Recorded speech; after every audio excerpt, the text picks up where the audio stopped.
The town of Riverdale, Indiana had never known fear. It was the kind of place where neighbors left their doors unlocked. Kids ran barefoot down sidewalks, and summer evenings echoed with the sound of screen doors slamming shut as parents called their children in for dinner. It was small enough that a car parked on the wrong street would raise questions, and tight-knit enough that everyone knew what kind of sandwich the local sheriff liked. The summer of 1995 had been unusually hot, the kind of heat that lingered even after the sun set, turning bedrooms into ovens and sidewalks into stovetops. Yet none of that bothered the kids of Riverdale. They embraced the freedom that came with school being out and parents letting curfews stretch.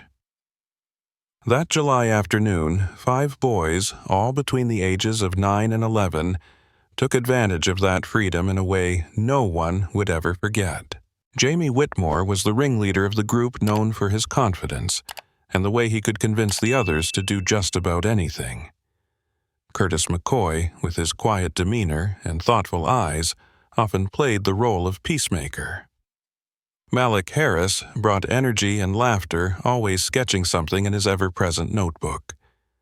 Dylan Price, more serious than the others, had an encyclopedic knowledge of insects and birds that he shared whether asked or not.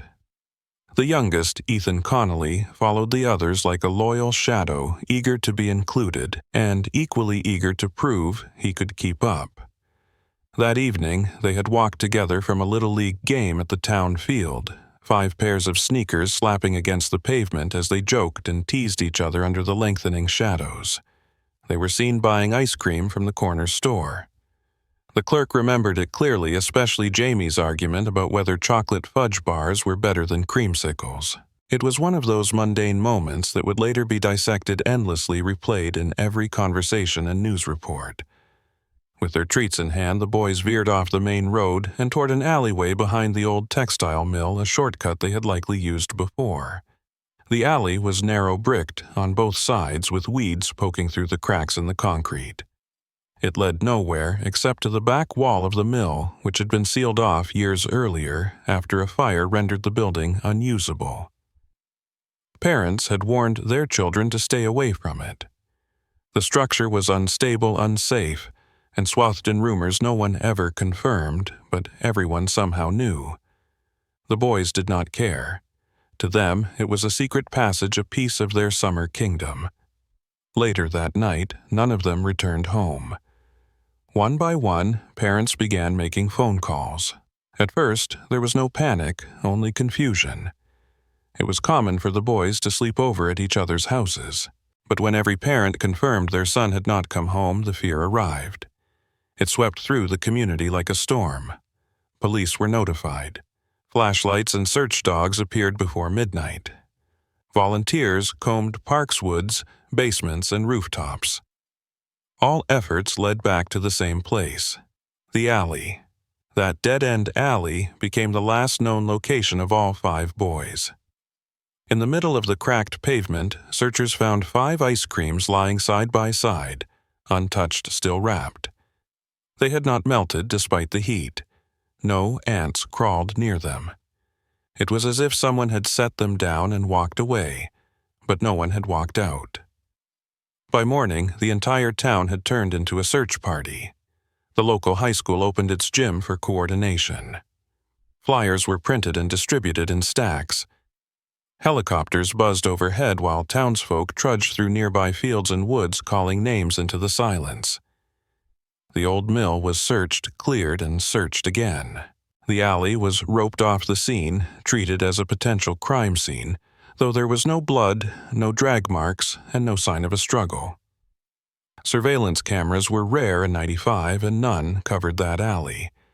The only thing police could confirm was this: 5 boys walked into that alley and no one saw them come out. In the weeks that followed, Riverdale transformed. The summer heat became oppressive, no longer comforting. Windows that once stood open now remained shut. Children were kept indoors. The joy that once radiated from neighborhood streets was replaced by silence and suspicion. Rumors sprouted like weeds. Some believed the boys had been abducted by someone living in the shadows. Others whispered about something darker, something unexplainable. One teenager claimed to have seen a figure standing in the mill window the night before the boys disappeared, though no one could verify the claim. As quickly as the search had begun, it began to fade. National news picked up the story briefly, but without developments, attention shifted elsewhere. The police ran out of leads. No ransom was demanded. No bodies were found. The alley remained silent. The families never gave up. Jamie's mother, Rachel, refused to move his shoes from the entryway. Curtis's father began sleeping in the living room, waiting for the door to open. Malik's parents kept the porch light on. Ethan's mother, Teresa, started writing letters to her son and placing them in a locked tin box. Dylan's older sister dropped out of college and took up a job at the local paper, just to stay close in case any news ever surfaced. They clung to hope even as it withered year by year. Every July, they gathered quietly in front of the alley and laid down flowers and baseball caps. The police called it a cold case. The town called it a tragedy. The families called it unfinished. Then, nearly 3 decades later, something changed. On the morning of June 13, 2024, a construction crew hired to demolish the remains of the textile mill found something buried under a pile of collapsed wood and cinder blocks. It was a shoebox, battered and stained, tightly wrapped in layers of old duct tape. The site manager brought it to the mayor's office, unsure of what to do with it.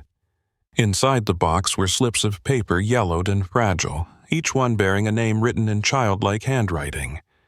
Jamie, Curtis, Malik, Dylan, Ethan.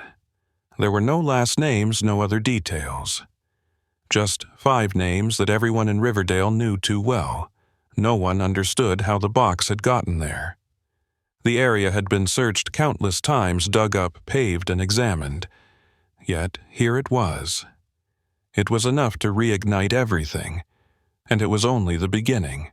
The day after the shoebox was discovered, Riverdale changed again. For a town that had tried desperately to move forward, the past came roaring back with every television van that pulled onto Main Street. News anchors stood beneath the rusted signage of the textile mill, their voices solemn as they reminded viewers across the country that 5 boys had vanished here in 1995. But for the people who lived in Riverdale, it was not a reminder. It was a reopening. The wound had never healed. It had simply scarred over with silence. Now that silence had been broken, and no one quite knew what to do. The mayor called a press conference. He stood outside the municipal building in a gray suit that looked too heavy for the early summer heat. Behind him stood the police chief, a woman too young to have been on the force back in 1995, but who had grown up hearing the story like everyone else. The mayor's voice wavered as he explained that the shoebox had been turned over to authorities for investigation. No other details were provided, but it was not the facts that rattled the community. It was the timing. The box had surfaced exactly 29 years after the disappearance, almost to the day. Some called it coincidence.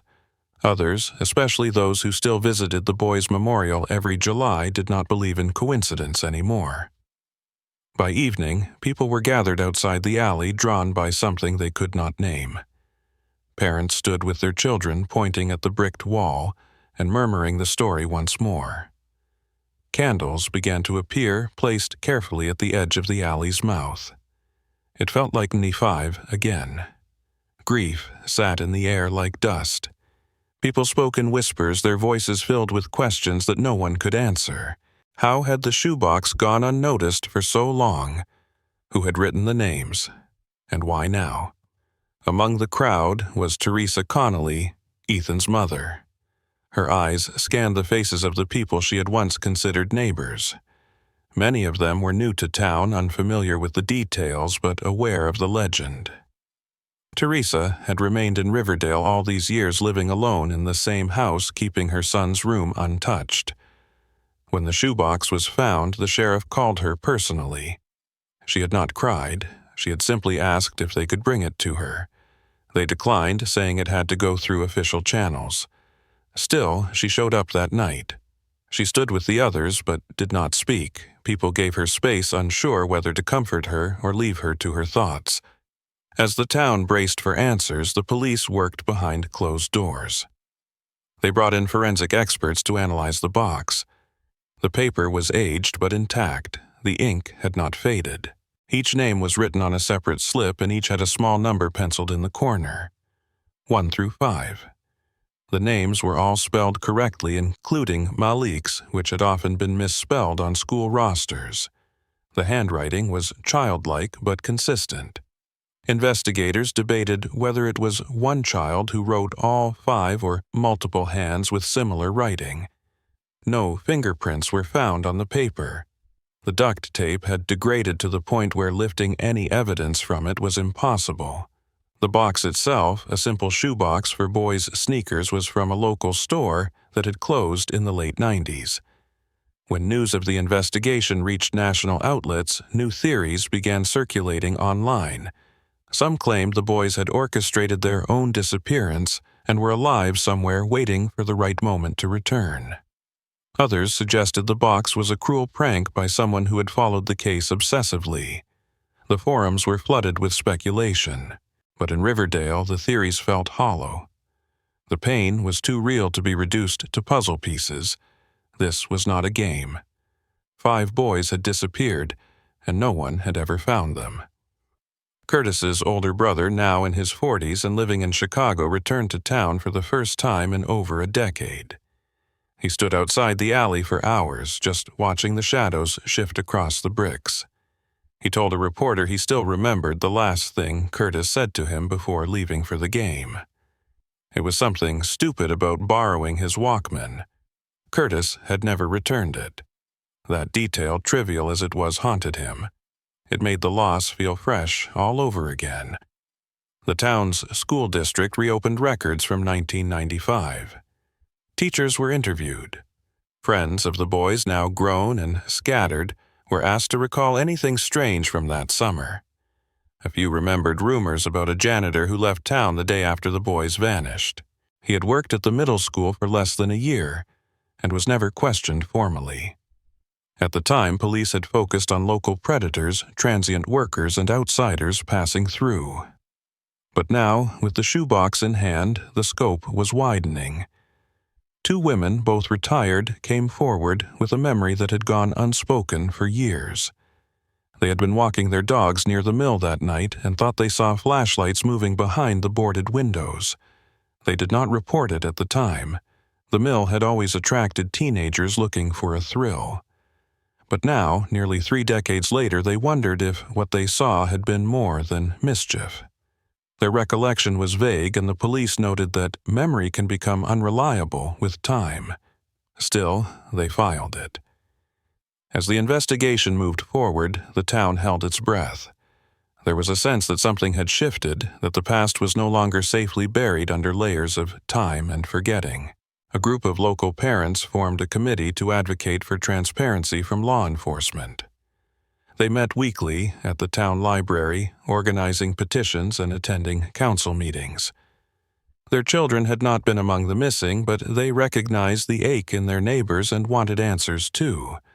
The shoebox, strange as it was, had done something no one expected. It made people remember. Not just the facts of the case, but the way life used to feel. Before the alley became a place of whispered warnings. Before playgrounds felt haunted. Before 5 names were etched into the memory of everyone who had lived there long enough. The pain was old, but the wound had reopened. And though no one knew what the investigation would uncover next, everyone understood one thing. Whatever truth had been hidden for 29 years was no longer willing to stay buried. In the weeks that followed the shoebox discovery, the homes of the 5 families became centers of quiet but consuming attention. While the town speculated and whispered, the parents of the missing boys found themselves reliving the most painful years of their lives. It was not grief that consumed them now, but a reawakened hope that twisted everything. For nearly 3 decades, they had tried to live beside the absence, not within it. The shoebox changed that. It dragged them back to those early days after the disappearance when every knock at the door brought both dread and desperate anticipation. It was as if the past had waited patiently only to crash down again when they were least prepared. Teresa Connolly began sleeping in Ethan's room again. The twin bed was too small, the mattress too thin, but she did not care. She kept her old cassette player nearby and played tapes of her son's voice recorded during car rides and birthday parties. Ethan had always been her quiet one, shy with strangers but affectionate at home. The thought that he had written his own name on one of those slips of paper stirred something primal in her. She kept returning to the idea that maybe the handwriting was his, frozen in time, like his photograph on the missing poster. Teresa did not leave the house much anymore, not even to the grocery store. A neighbor dropped off supplies. She no longer answered calls unless they came from the sheriff's office. Rachel Whitmore handled the news differently. Jamie's mother had built her life on structure and planning even after her son vanished. She had gone back to school, earned a degree in social work, and spent years counseling other parents of missing children. But the shoebox undid something in her. She stopped attending her group sessions. She left messages unanswered. Instead, she returned to her old habit of chronicling everything. She filled entire notebooks with time-stamped memories of that summer, convinced that some overlooked detail might now become relevant. Rachel kept Jamie's room locked for years, but the night the news broke, she opened the door and sat at his desk until dawn. She stared at the posters still taped to his wall, each one curling at the edges, but otherwise untouched. Malik's parents, Donna and Richard Harris, responded with conflict. Grief had always hung between them, but the shoebox brought it forward again in sharper, crueler tones. Donna became convinced that someone in town had known something all along. She spent hours searching public records, digging into old phone directories, compiling names from the mill's employment rosters. Richard, on the other hand, shut down. He spent long hours at the auto garage where he worked often, returning home after dark without speaking a word. Their daughter, now in college, came home one weekend and found them barely speaking. The shoebox had given them a thread of possibility, but instead of pulling them closer, it widened the space between them. The McCoys reacted with eerie silence. Curtis's father, Hank, who had once coached Little League, stopped speaking to anyone outside his family. He removed every framed photo from their walls, boxed them, and stored them in the attic. His wife, Maureen, began writing long letters to their son in a spiral notebook. She said it helped, though she never read them aloud. They did not attend the alley gatherings. They did not speak to reporters. Once, a journalist knocked on their door. Maureen answered, stared at the woman without a word, then slowly closed the door again. To them, privacy was the only armor left. The Prices had always been more distant than the other families. Dylan's parents moved across town a few years after the disappearance, trying to start over. But when news of the shoebox broke, they were among the first to contact authorities. Dylan's father, Jonathan, even offered to undergo hypnosis, hoping to recall details he had suppressed. His wife, Sharon, began reaching out to other families again, asking if anyone had received letters, phone calls, or strange visits in the years since. She believed that someone had been trying to communicate, but perhaps the message had been too subtle, too fragmented. She began reviewing every item left behind in Dylan's childhood room, including a rock collection she had nearly thrown away twice. The weight of possibility was unlike anything they had felt before. Hope, after so much time, had transformed. It was no longer the bright, naive hope of the early days when everyone believed the boys might return at any moment. This new version of hope was darker, filled with questions that lacked comforting answers. What if the boys had been alive for some of those years? What if they had suffered? What if they were still alive somewhere? The possibilities gnawed at the families, eroding what little peace they had managed to build. Even the sheriff's department began to feel the pressure. Detectives, many of them too young to remember the original case, were brought up to speed with aging files and fading photographs. They listened to old interview tapes. They revisited evidence logs and cross-checked timelines. But it was the families who lived and breathed the investigation. They sent suggestions daily. Some were useful, others were desperate. The authorities tried to remain sympathetic, but the volume of correspondence became overwhelming. What haunted the parents most were the things they had once dismissed. The postcard that Malik's father received on his son's birthday every year, always unsigned and bearing only a faded stamp from Kentucky, now felt loaded with new meaning. The 3 knocks Teresa claimed to hear at the same time every night long, thought to be the product of her grief, were now being taken more seriously. Curtis's mother recalled a dream she had months after his disappearance where he stood in front of her and said something about a map. She had chalked it up to a grieving mind, but now with talk of drawings and numbers from the shoebox, the dream felt uncomfortably specific. The paranoia spread beyond the 5 homes. Other residents began questioning old memories. Retired teachers wondered if they had seen something off in the boys' behavior before that summer. Former mill workers reconnected trading anecdotes about things they had noticed years before but never spoken about. Suspicion swelled not toward a single person but toward everyone. If the answer had been in plain sight all these years, who had missed it? Or worse, who had ignored it? Riverdale was no longer just a town with a tragic past. It was a town on edge where every smile felt forced and every shadow too still. The shoebox had reintroduced possibility, but with it came 1,000 unspoken fears. The only thing more terrifying than not knowing what happened was the dawning realization that someone, somewhere, had always known. The Riverdale police station had never held many secrets.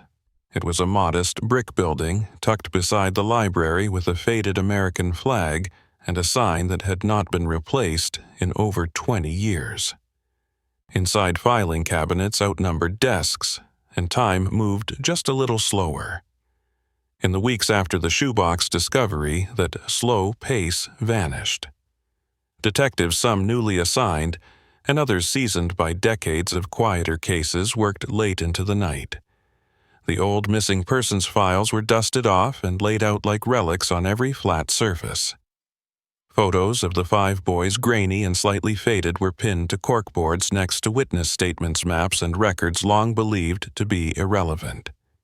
One of the officers assigned to the renewed case, Detective April Hastings, had been only 10 years old when the boys vanished.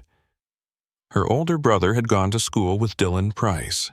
She remembered the fear that gripped the town that summer, and how her parents had refused to let her walk to the corner store alone after it happened.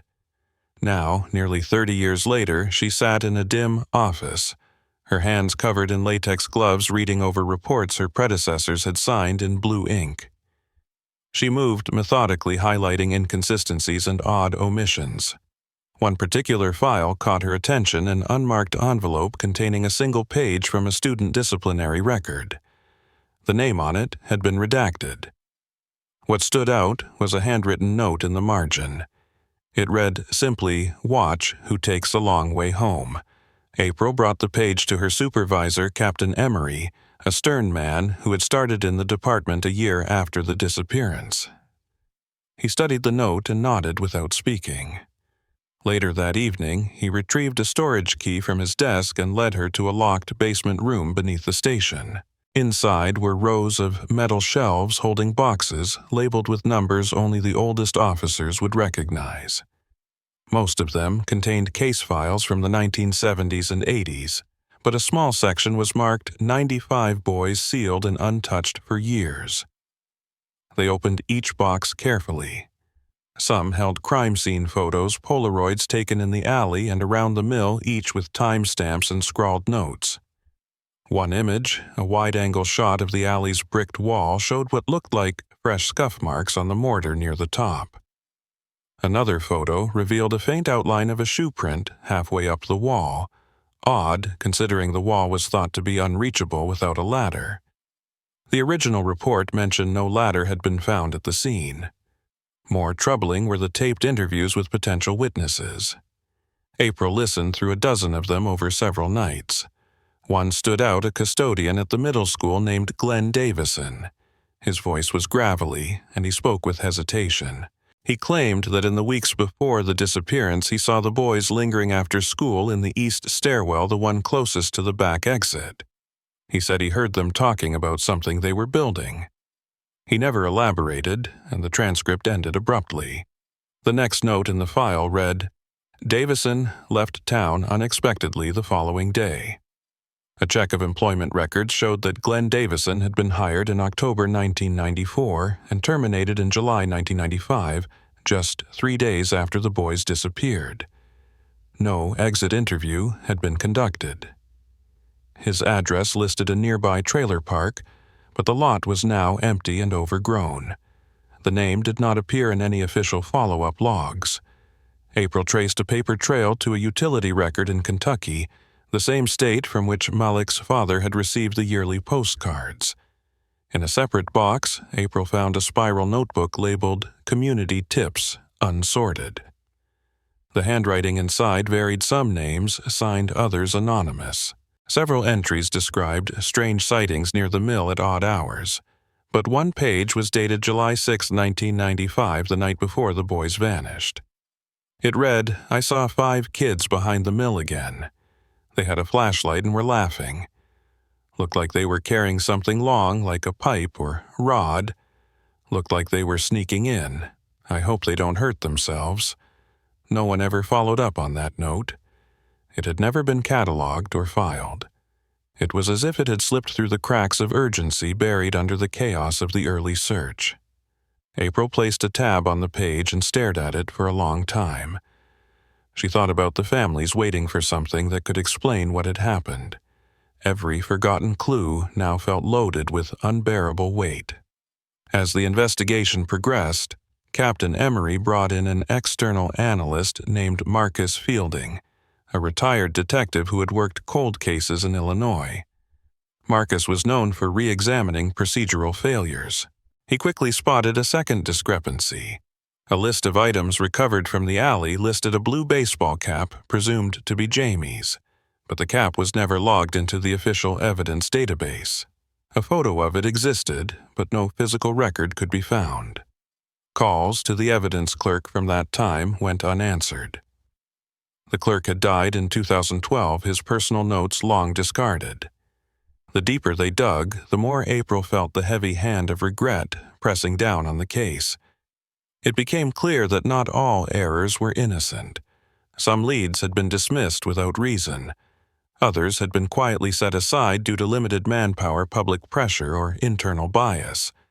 April found herself frustrated by decisions made before she ever joined the force.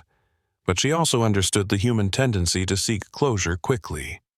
It was easier to believe the boys had been taken by someone passing through than to consider the alternative that someone from Riverdale knew something and had kept quiet. Late one night, April walked through the alley herself. It had been cleared recently in preparation for the park development, but remnants remained. A rusted pipe leaned against the wall. A cracked shoe print lingered near the base. She stood in the silence, listening. She imagined 5 boys standing there, ice creams in hand, not knowing that their next step would become a ghost story passed down for decades. She imagined one of them reaching into a backpack, unfolding a map, pointing at something scrawled in pencil. The thought made her shiver despite the heat. The forgotten evidence was no longer buried. It was alive again. And with every page turned, every old photograph reviewed, it became clearer that the town had never truly moved on.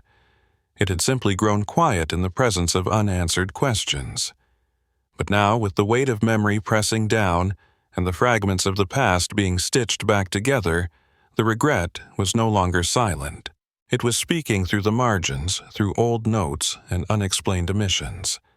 And it was saying that someone had known all along. 3 days after the initial investigation into the shoebox began, a phone call reached the Riverdale police station that would push the story in a new and unsettling direction. A woman named Callie Simmons had been watching the news from a hospice center 3 towns over. She was 76 years old, frail, and mostly bedridden. Her niece, Rebecca, had set up a small television beside her bed to keep her company during the quiet afternoons. When the story about the boys and the recovered box played, Callie grew pale and reached for the nurse's call button. She asked for her niece to be contacted immediately. The moment Rebecca arrived, Callie asked her to retrieve a shoebox from the closet in her house across town. It was hidden behind a stack of old books inside a sewing cabinet no one had opened in years. Rebecca returned with the box 2 hours later. Callie has asked for privacy before she opened it. What she found inside made her hands tremble. There were papers, old photographs, and something that looked like a small hand-drawn map on yellowed notebook paper. She stared at it for a long time before calling the Riverdale police and asking to speak to whoever was handling the case of the missing boys. When Detective April Hastings answered, she expected another lead from a hopeful or confused citizen. Instead, Callie's voice was steady and calm. She said she had something the investigators would want to see and that she could no longer keep it a secret. The following morning, April drove to the hospice center with the recorder gloves and a folder of comparison documents. Callie was sitting upright, her breathing shallow but measured. Her eyes were sharp and alert. She said she had worked as the town librarian for 25 years and had come across the original shoebox many years ago. It had been left in the book return slot on a Saturday morning in August of 1995, about a month after the boys went missing. She did not tell anyone. At the time, there were dozens of false leads being reported. Everyone was desperate, everyone emotional. Callie had been overwhelmed. She placed the box under her desk and told herself she would bring it to the authorities the next day, but she never did. Something about what she found inside unsettled her. The photos, the notes, the strange drawings, it did not make sense, and part of her was afraid. Not afraid of someone coming after her, but afraid of what it all meant. She did not believe the box came from the boys themselves, but something in her gut told her it had to be connected. She convinced herself that if it were truly important, someone else would find the real answer. Time passed, she retired, the box remained buried in her home, a secret that aged with her. April gently examined the contents. There were 5 ID-style cards slightly larger than a library card, each labeled Spring Pines Academy. The cards appeared homemade, each featuring a typed name and a photo. But every photo was of the same child. Short hair, wide eyes, a faint smile, but each card had a different name. April's stomach turned. On the back of each card, the same phrase had been handwritten in pencil. Ask before the bell. There was no school named Spring Pines Academy in the region. No public or private record of it anywhere in state or county archives. Beside the cards was a folded piece of paper smudged and creased from age. It was a map, hand-drawn, showing what appeared to be the alley and mill, but labeled differently. The alley was called the corridor. The mill was referred to as storage. And there, at the edge of the page almost off the margin, was a small circle with a name beneath it in shaky letters, the underfold. There were no instructions, no legend, and no other writing. When April returned to the station, she laid everything out for Captain Emery and the forensic team. They handled the items delicately, noting their condition and cataloging each piece. A handwriting analyst compared the text on the map and the cards with samples of Jamie and Curtis's writing from school. There were no matches. The handwriting was older, more controlled, though done with the uneven pressure of someone possibly trying to imitate a child's script. That discovery unsettled everyone. It suggested intention. It suggested planning. Word of the second shoebox did not reach the public immediately. Authorities wanted time to assess the significance before announcing anything that could spark another wave of speculation. But rumors began to circulate within hours. Someone from the hospice staff leaked news of the police visit, and by the next day online forums were buzzing about a second box, a hidden map, and a secret school. The term Spring Pines began trending on local social media. People started digging into archival school records, old yearbooks, anything that might explain what the name could mean. Local historian Marla Jensen, who had previously documented the history of the textile mill, came forward with a theory. She explained that back in the 1950s, before the factory expanded the lot adjacent to the alley, had briefly housed a temporary school structure trailers used as overflow classrooms during a construction project. That annex was referred to informally as the Pines, because the temporary units were surrounded by pine trees planted by the students.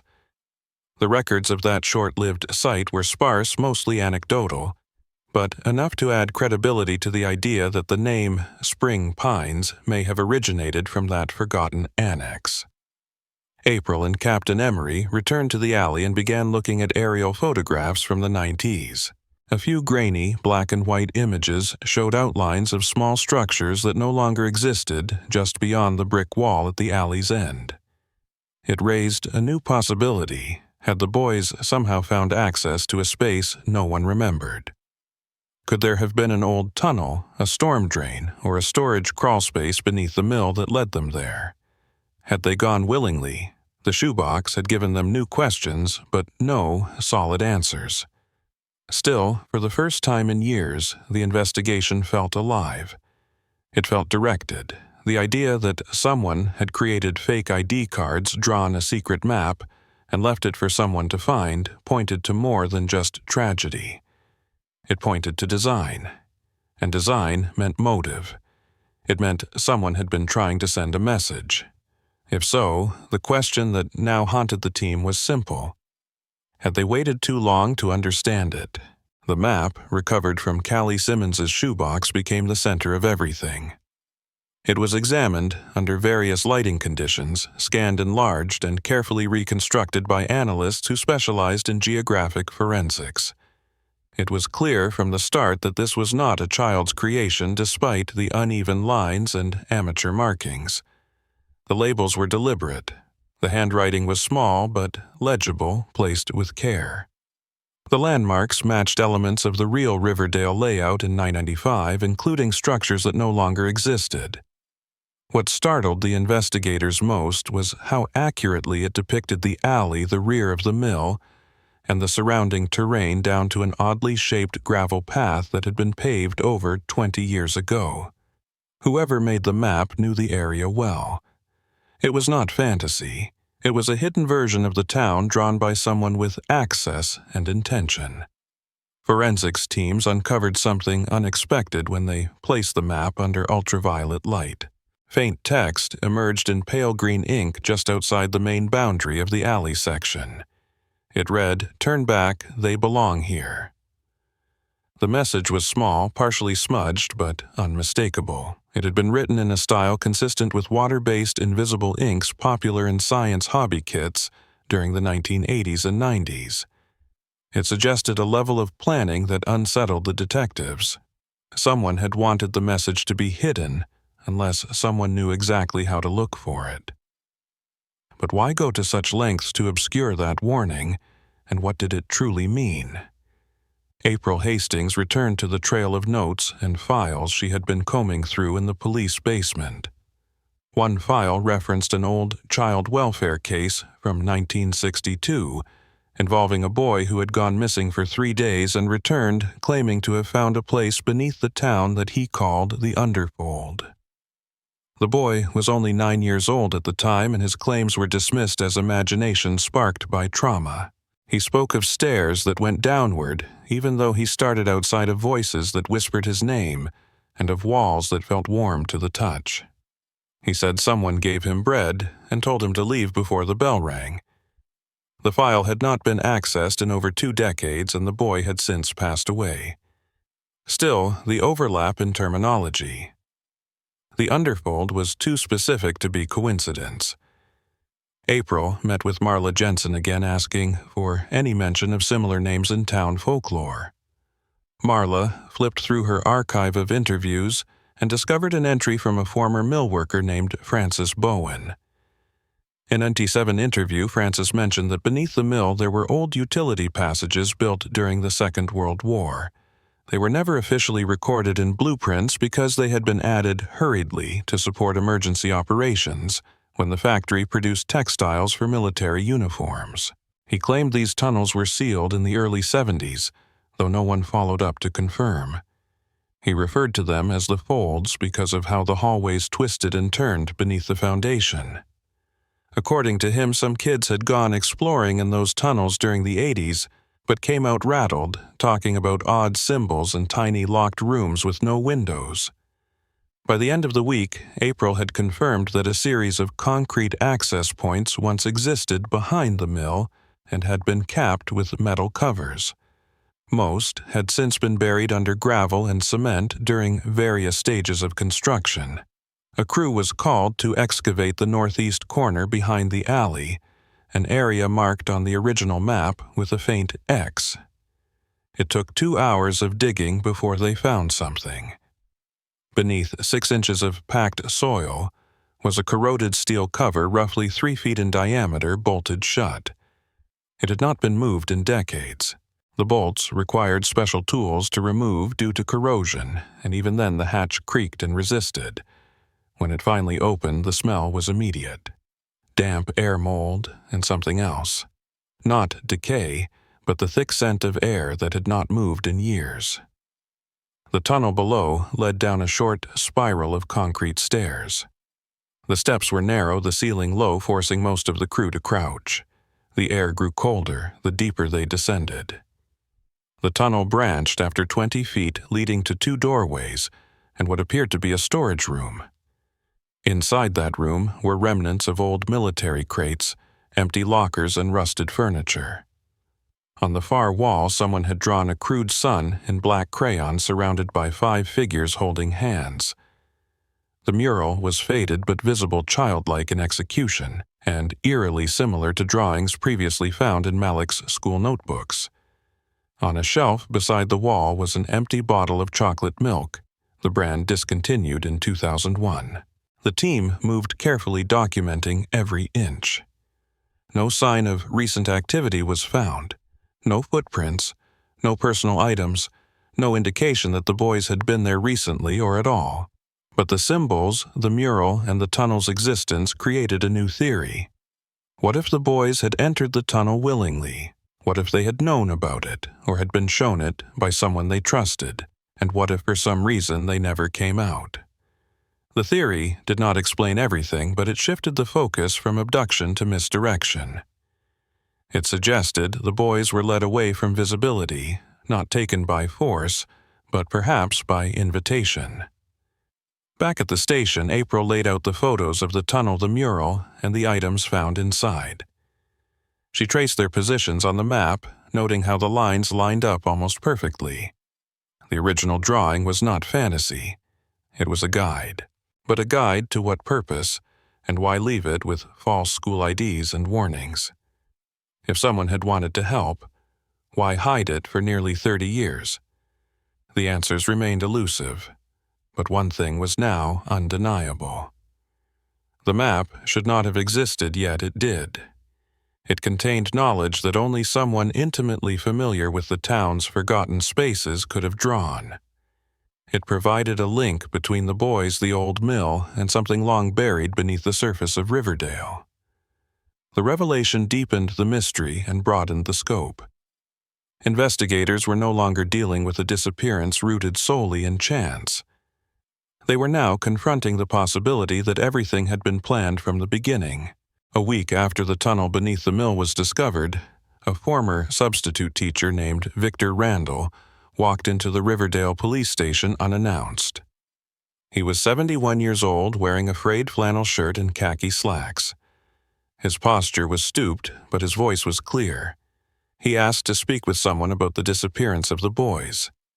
The receptionist, uncertain whether to take him seriously, alerted Detective April Hastings. When she arrived in the lobby and introduced herself, Victor nodded slowly and asked if she could take him somewhere private. He said he had stayed quiet long enough and that the burden had begun to affect his sleep. He needed to tell someone what he had seen back then. They brought him into interview room 2, where April turned on the recorder and offered him water. He refused. He began by saying he had been hired as a substitute in the spring of 1995 to cover for a 6th-grade science teacher who had taken medical leave. He worked at the school for 8 weeks. During that time, he supervised lunchroom duty and occasionally recess. He remembered the boys clearly. They stood out not because they caused trouble, but because they had their own rhythm, their own way of moving through the day. He said they reminded him of a team, always close, always watching each other. Victor recalled an incident near the end of the school year. It was a Friday afternoon, and he had dismissed his last class early. As he was walking past the east stairwell, the same one previously mentioned in old case notes, he heard voices. He assumed students were hiding out, possibly skipping class, so he opened the door quietly. Inside, he saw 4 of the boys crouched around something spread on the floor. It looked like a piece of fabric or paper. They did not notice him at first. Then, Ethan, the youngest, saw him and stood up quickly. Victor remembered how pale the boy looked, how his hands fumbled behind his back to cover whatever they had been examining. He said nothing at the time. He was new, unsure of how to report something he could not explain. He left the door open, and the boys dispersed. The next Monday, he was reassigned. April asked why he never came forward. Victor hesitated before admitting that a man had approached him in the parking lot that very weekend. The man wore a brown suit, introduced himself as an educational auditor, and asked if Victor had seen anything unusual involving a group of boys. Victor said he mentioned the stairwell incident in vague terms. The man nodded, wrote something down, and then placed a hand on Victor's shoulder. He told him the boys were part of a social development program and that their interactions were being monitored for behavioral research. The program was confidential, but no action was needed. The man assured Victor that if anything required intervention, it would be handled. At the time, Victor believed him. The man spoke with authority and clarity. But after the boys vanished, Victor began to wonder who the man really was. April pressed for more details. Victor described the man as mid-40s, clean-shaven, wearing polished shoes and a narrow tie. He carried a thin black briefcase with no markings. Victor said the man never gave a name. He just nodded and said he was there to observe. The parking lot had been nearly empty. No vehicle was visible, and Victor never saw the man enter or leave. After the boys went missing, Victor tried to recall the man's features to give to the original investigators, but fear got the better of him. He had just renewed his teaching license. He had a family to support. He convinced himself that the man had nothing to do with it. That decision, he said, had haunted him ever since. When the interview ended, April sat alone in the room, her notepad full of scribbled names, dates, and circles. If Victor's story was true, someone had been tracking the boys before they disappeared. The mention of a behavioral program sparked a memory. April returned to the police files and pulled a report from 1994 about a state-sponsored initiative called Youth Enrichment Trials. It had been conducted in a handful of small towns as a pilot project involving anonymous observation of peer interaction in elementary schools. The program was later disbanded due to ethical concerns. Riverdale had not been on the list, but it bordered 2 towns that were. Further digging revealed that the contractor for the trial had been a private firm called Hadley & Shaw Learning Systems. It was a now-defunct organization based out of Ohio, which dissolved in '99 following legal disputes related to confidentiality breaches. No public documentation tied the company to Riverdale or to any known personnel. However, a librarian from a nearby district recalled a man who had visited her school in 1995, claiming to be part of a student assessment project. She described him as polite, well-dressed, and carrying a black briefcase. April requested archived files from Hadley & Shaw through the state's closed records request system. While waiting for clearance, she reviewed the ID cards from the second shoebox. One card had a name not matching any of the 5 boys. It read Thomas Grady. The photo, like the others, was of a child with no clear distinguishing marks. It raised a disturbing possibility. What if more children had been involved in this hidden program? What if the boys were part of something that extended beyond Riverdale? The next day, April revisited the mural found in the tunnel. The 5 children holding hands beneath a drawn sun had seemed symbolic, perhaps a tribute or a fantasy. But now she wondered if it had been documentation. A record made by the boys themselves. If so, then the presence of the mural inside the mill's forgotten underpass suggested the boys had made it that far willingly, or at least they had been led there without force. She sent photographs of the mural to a child psychologist specializing in trauma expression through art. The expert responded that the sun and the figures were common motifs in depictions of group cohesion and emotional bonding. It could have been an expression of unity, or it could have been a farewell. The lead that brought investigators to house number 214 came from a retired mail carrier named Dennis Mallory. After reading about the shoebox and the reopened investigation, Dennis visited the police department with a folder of old notes he had kept out of habit. Inside were delivery logs from 1995, scribbled observations he made while walking his route, and occasional addresses marked with stars for packages that required signatures. Among them was a note dated July 5, 1995, marked urgent. It referenced an envelope delivered to 214 Meadow Lane with a return address that simply read H&S Resources. The name caught April Hastings' attention immediately. It closely resembled the initials of Hadley and Shaw Learning Systems, the private educational firm believed to be linked to the Hidden Child Behavior Program. House number 214 stood at the far end of Meadow Lane, partially obscured by overgrown shrubs and leaning fences. It had been unoccupied for years, the yard cluttered with old lawn chairs and rusted tools. According to town records, the house had changed owners twice in the past 30 years. The first owner, a man named Brian Kessler, had purchased it in early 1995 and sold it within 12 months.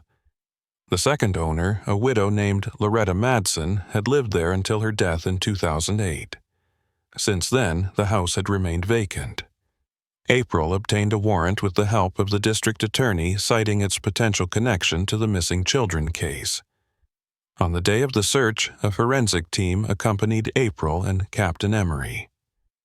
The air inside the house was stale. Dust covered every surface. Most rooms appeared untouched, with old furniture draped in sheets and unopened mail stacked by the door. It was the basement that drew immediate attention. The door to the basement was oddly reinforced, featuring a double lock and a heavy latch from the inside. It took 2 officers to force it open. The stairs were steep and narrow, the walls unfinished, revealing insulation and wires that dangled loosely. At the bottom, the basement opened into a low-ceilinged space with exposed concrete. But what stood out most was the far wall. It was not concrete like the others. It had been built with plywood panels painted over in a dull beige. When they pried the panels away, a hidden room emerged. Roughly 10 feet by 12, it had no windows, no ventilation, and no furnishings. The walls were covered with corkboard, and tacks still protruded from the surface. On the floor were 4 small plastic chairs, faded red and blue, arranged in a semicircle facing a blank wall. Behind them stood a short bookshelf, empty except for a single binder. April approached carefully and opened the binder. Inside were pages of hand-drawn charts, each labeled with names. The names matched the missing boys: Jamie Curtis Malik, Dylan Ethan. The charts listed behaviors, responses, emotional triggers. It looked clinical. Detached. Each chart included dates, timestamps, and check marks next to phrases like reacted to stimulus and followed direction with delay. There were also references to someone called Observer 2. That title repeated throughout the notes. The language suggested a second person had been conducting these sessions alongside another. The binder ended abruptly with the final entry dated July 7, 1995. That was the day the boys disappeared. Beneath the binder was a cassette tape in a clear plastic case labeled Session D4. The department's lab technicians recovered a working player from the evidence room. When they played the tape, static filled the room, followed by the sound of children speaking softly. The voices were hard to distinguish, but one phrase repeated clearly, "We are almost ready." After that, a low hum rose in the background, followed by silence. April stepped back from the table and tried to process what she had just heard. The implication was chilling. Someone had been bringing the boys to this room, observing them, recording them, and whoever ran this program had done so with intention. Not chaos, not random cruelty, but method, purpose. The fact that the session stopped on the day of their disappearance only deepened the darkness around it. Further inspection of the room revealed a narrow closet built into the wall. Inside were stacks of printed papers, most of them blank forms. They were labeled Intake Assessment and Clearance. All were stamped with the logo of H&S Resources, the same name found on the envelope delivered to the address. The logo was a triangle with a circle inside. April remembered that same shape from the tunnel mural drawn in crayon beside the figures.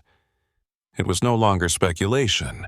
There was a connection between the basement and the underground passage. Someone had coordinated both spaces, and both had involved the same group of children. Crime scene investigators recovered several hair strands and fibers from the basement. DNA testing began immediately, and within days they had results. 3 of the hair samples matched the DNA profiles of Jamie Curtis and Malik. The other samples were inconclusive. That confirmation eliminated all doubt. The boys had been inside house number 214. At some point before or during the day they vanished, they had been present in the basement. Whether voluntarily or not was still unknown. But the clinical nature of the room suggested they were not there to play. They were being studied, possibly trained. Local historians cross-checked the name Brian Kessler and found that he had worked briefly at a research institute in Columbus, Ohio, which once partnered with Hadley and Shaw on data analysis.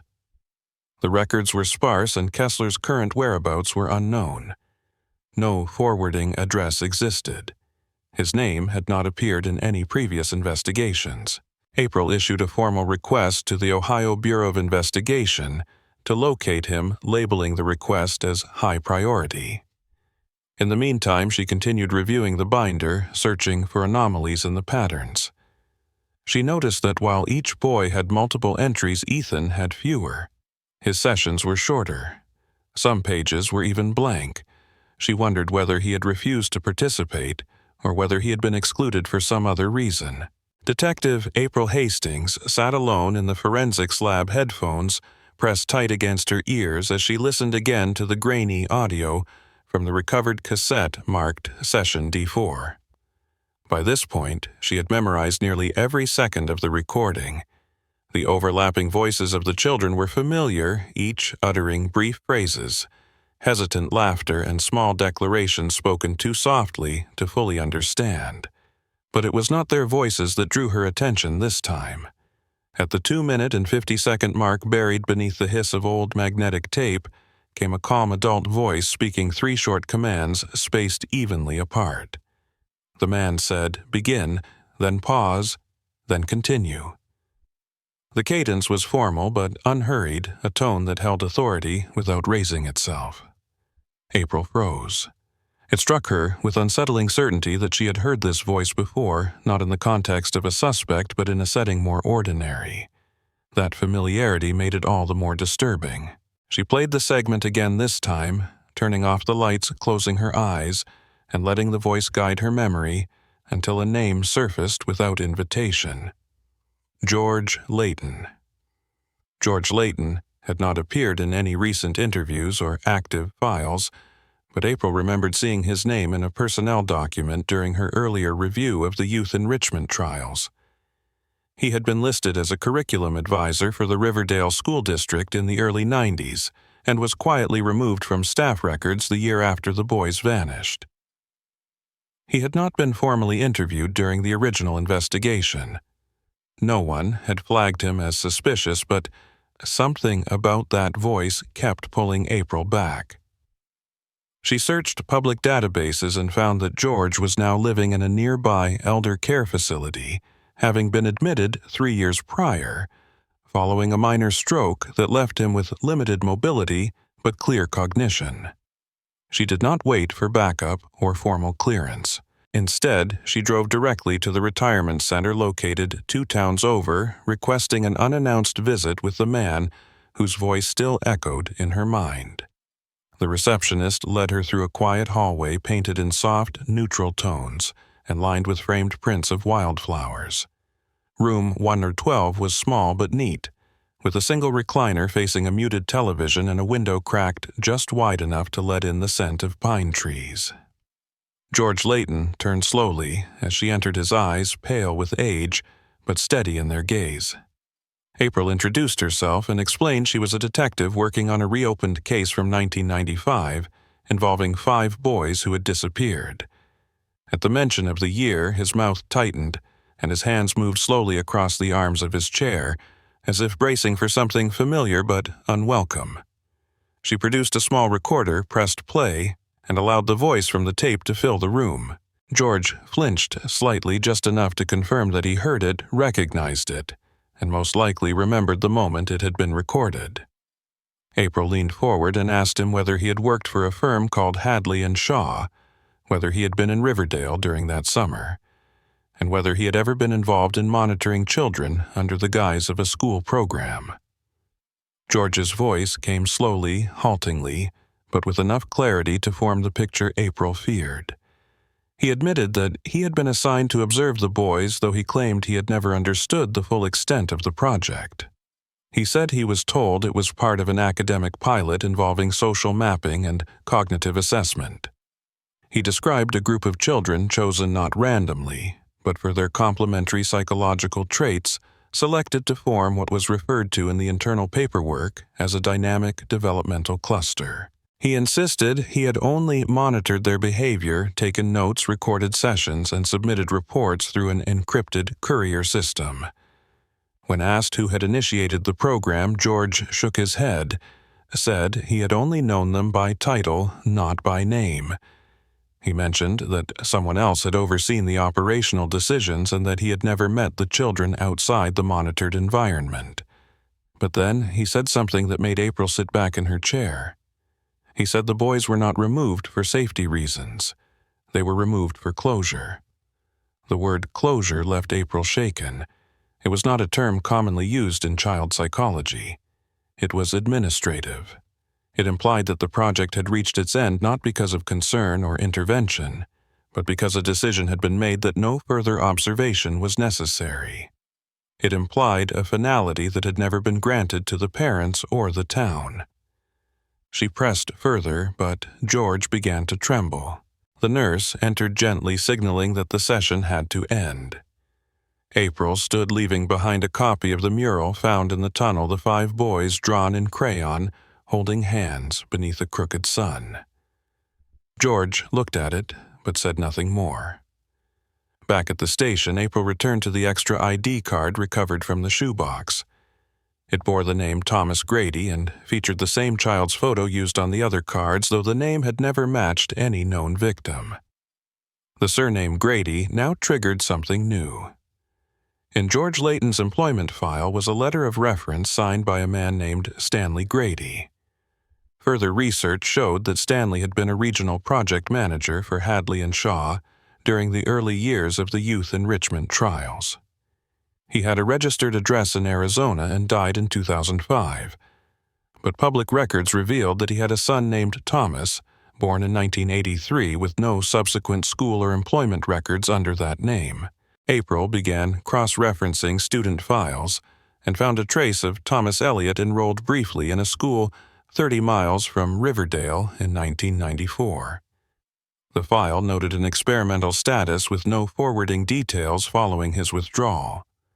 Further examination revealed a sealed court file referencing Thomas's placement in observational programs designed for behavioral conditioning. It was confirmed that Thomas had been used to simulate peer influence, meaning he was placed among children to observe how they reacted to specific cues, language, and decisions. If Thomas had been among the 5 boys, he would not have been one of them. He would have been something else entirely: a monitor, a guide, a plant designed to test responses in real time, someone who knew when to step forward and when to disappear. The morning air in Riverdale was heavy with fog, the kind that muted sound and made the sidewalks feel colder than they should in early autumn. Detective April Hastings stood outside the newly unearthed access tunnel behind the old mill, the same one mapped out decades earlier by hands no one had identified with certainty. For the past 4 days, excavation crews had worked to clear the passage now expanded beyond the main chamber that once held the crayon mural. Further exploration had revealed a second tunnel behind a false wall, narrow and steep, leading to what could only be described as a sub-level room carved roughly from the foundation. The floor was packed dirt, the walls reinforced with wooden beams, and the ceiling hung low with rusted nails poking through. There were no lights, only the harsh glare of temporary work lamps casting shadows that danced unnaturally along the walls. Inside the sub-level room, investigators found more than they had expected. Folded tarps, cans of preserved food, several plastic containers filled with notebooks, all written in different hands. Some pages were covered in childish block letters, while others featured neater script as if written by an adult or by someone older than the others.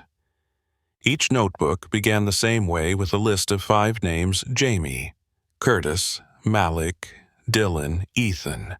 In some versions, a 6th name appeared in the margins, written faintly or scratched out. That name was Thomas. One notebook contained a series of dates, counting forward from July 8, 1995, continuing for nearly 5 months. Beside each date were tallies, meal counts, or weather notes. The implication was unavoidable. At least some of the boys had survived for weeks, possibly months, in the tunnels after their disappearance. The final pages in the notebooks revealed a shift. The writing became erratic, the sentences incomplete, phrases repeated. Words like silence, wait, and do not speak were written over and over. One ended with the haunting line, "We did what they told us, and no one came back." Forensic teams found hair strands, fingerprints, and scraps of clothing. DNA testing confirmed that all 5 boys had been inside the second tunnel. The patterns of dust and decay suggested the space had not been disturbed in decades. Nothing indicated a return or recent occupation. The boys had been there, and at some point they had vanished again, not into the world above, but into whatever lay at the end of the tunnel beyond human reach. April stared at the evidence laid across the long table in the command center. The notebooks open, the photographs pinned, the timelines mapped. The complete picture was becoming clearer even as the specifics remained elusive. The 5 boys had been part of a controlled program monitored by adults under the veil of research, placed into environments that tested their loyalty, their instincts, their decisions. Thomas Grady, whose presence had been disguised through fake identification, had likely been inserted as a control variable, a manipulator among peers. Yet the notebooks hinted at a collapse in structure, a breakdown in the order that had been designed.